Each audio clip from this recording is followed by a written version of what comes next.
Are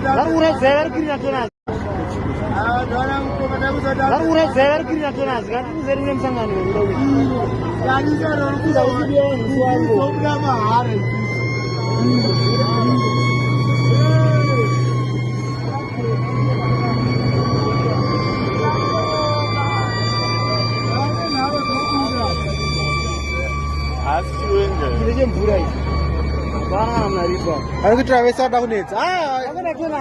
Are we not on us? That's a carnet. But you are job. About me, where we are.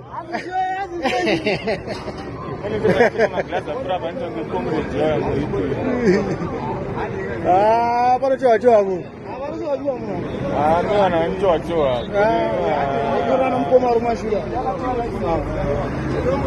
Yeah.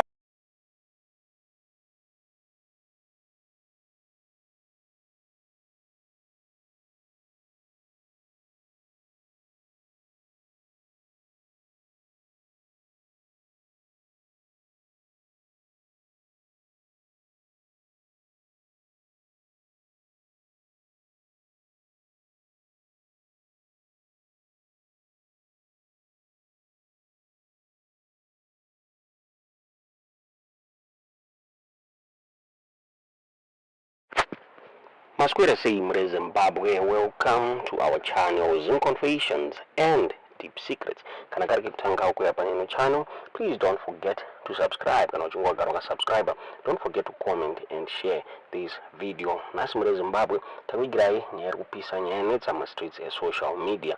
Azinokumira mushe mure Zimbabwe, ma streets e Harare, muruitwa clean up campaign, mukubiswa mavenda, then whoever akaplan the protest agadzirirwa nemilitary.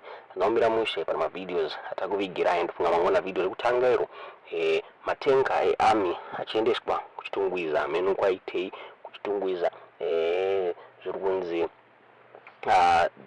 MnangagWa is now preparing for the SADC summit yerikuya.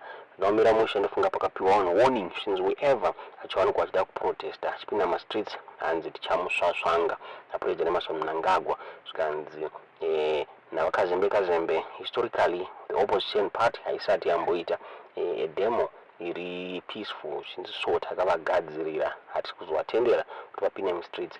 So murungoona zvatanga izvo masoja adeployiwa, mapurisa adeployiwa kuti awanikwe achidhila na anyone achange achipinda maprotest ayo akarongwa. Funga zvakare kuna videos akatrenda nezuro kuna 5 avenue kurunzi kuna vanhu vakarohwa nemapurisa kunzi apazikanwa kunzi chii chaitika asi zviri kunzi chachaya. Zimbabwe is now preparing for SADC summit and MnangagWa akuisa mapurisa nemasoja mustreets kuti aite counter anyone achange achipinda mumastreets achidemonstrata. Taura kwatiri kuita majairo sabuda achitaura pamusoro penyaya iyi akataura iye achiti General Sanyatwe vazvidistance from deployment yematenga aya zvinzi zvikunzi MnangagWa is the one apa order yekuti matenga aya awanikwa achipinda mumastreets. Abuda majairo on his X yendo achitaura iye achiti I'm receiving information from my source following a report which is not yet confirmed that Aiswa NaMnangagwa has unleashed his personal militia tanks on the street. The militia is said to be led by his son Major General MnangagWa. General Sanyatwe has distanced himself.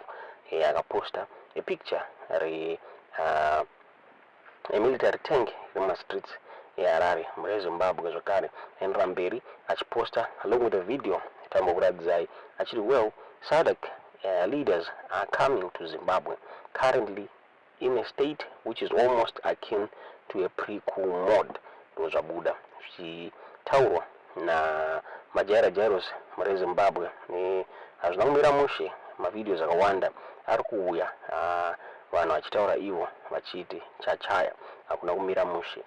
Zvakare Victor Siziva abuda achikomenta on this video achitaura iye achiti the regime has unleashed its Israeli-made tankers to send fear. A nation is run on consent, not harvest of fear and terror. upo ching'ono agudwa zvakare achikomenta on this issue. Akataura iye achiti the Zimbabwean dictator Emmerson Mnangagwa is sending more military hardware into township this evening to create a siege, as citizens have been forced to go home early from working for fear of the violence the regime is expected to unleash. Mnangagwa, whose illegitimate rule has been marked by massive looting of public funds, has caused the collapse of nearly all public services. He has plundered Zimbabwe's natural resources with his family and friends, who smuggle gold in private jets to Dubai and arrest any journalist who exposes this criminality. Corruption and organized crime undermine the rule of law, erode public trust in government, and exacerbate economic and social problems. Emmerson Mnangagwa has become the first African president to be placed under corruption sanctions under the Global Human Rights Accountability Act. He has jailed almost 100 pro-democracy activists in the last 55 days. And I hope watching on along with the video Mang Matenga ngakananga kuchitungwiza muri Zimbabwe tisingaziye kuti munoona sei nyaya iyi tudze zvamuri kufunga mu comment section kuti zvakamira sei. Whoever ma-advisor kupiwa na President Emmerson Mnangagwa nema-advisors ake ndiwo here kana kuti kwatiri kuita some people are now in fear nekuda kudeploya kwaitwa ma-military tanks aya nemapurisa ari kurova vanhu muma-streets. Tisingaziva kuti munoona sei nyaya tudzewo zvamuri kufunga pamusoro penyaya iyi mu comment section.